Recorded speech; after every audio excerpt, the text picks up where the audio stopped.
ಕರ್ನಾಟಕ ಚಲನಚಿತ್ರ ಅಕಾಡೆಮಿಯು ಸೆಪ್ಟೆಂಬರ್ 21ರಿಂದ 23ರವರೆಗೆ ಮಂಗಳೂರಿನ ಸಂತ ಅಲೋಷಿಯಸ್ ಕಾಲೇಜಿನ ಎಲ್ಎಫ್ರಸ್ಕಿನ ಹವಾನಿಯಂತ್ರಿತ ಸಭಾಂಗಣದಲ್ಲೇ ಪ್ರಾದೇಶಿಕ ಭಾಷಾ ಚಲನಚಿತ್ರೋತ್ಸವ ನಡೆಸಲು ತೀರ್ಮಾನಿಸಲಾಗಿದೆ ಎಂದು ಸುದ್ದಿಗೋಷ್ಠಿಯಲ್ಲಿ ಸಂತ ಅಲೋಷಿಯಸ್ ಕಾಲೇಜಿನ ಪ್ರಾಂಶುಪಾಲರಾದ ರೆವರೆಂಡ್ ಡಾಕ್ಟರ್ ಪ್ರವೀಣ್ ಮಾರ್ಟಿಸ್ ಎಸ್ಜೆ ಅವರು ಮಾಹಿತಿ ನೀಡಿದರು.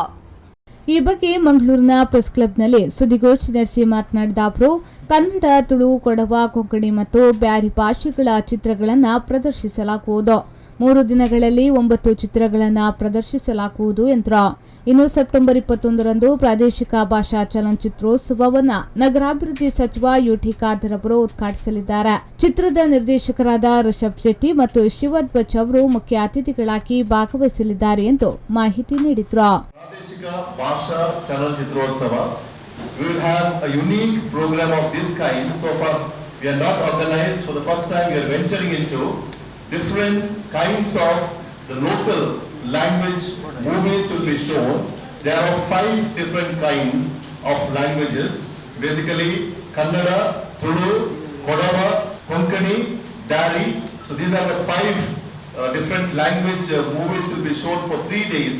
Every day about 3 movies will be shown from 21st. And 21st around 4 o'clock we have the inaugural.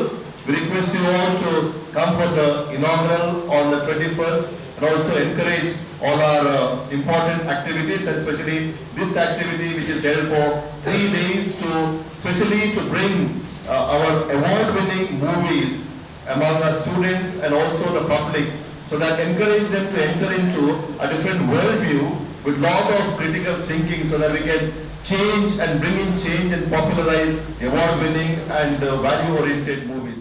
ಈ ಸಂದರ್ಭ ಸುದ್ದಿಗೋಷ್ಠಿಯಲ್ಲಿ ಚಿತ್ರೋತ್ಸವದ ಸಂಚಾಲಕರಾದ ಪ್ರೊಫೆಸರ್ ದಾಮೋದರ್ ಶೆಟ್ಟಿ, ಕನ್ನಡ ವಿಭಾಗದ ಮುಖ್ಯಸ್ಥರಾದ ಡಾಕ್ಟರ್ ಸರಸ್ವತಿ ಕುಮಾರಿ ಮತ್ತಿತರರು ಉಪಸ್ಥಿತರಿದ್ದರು.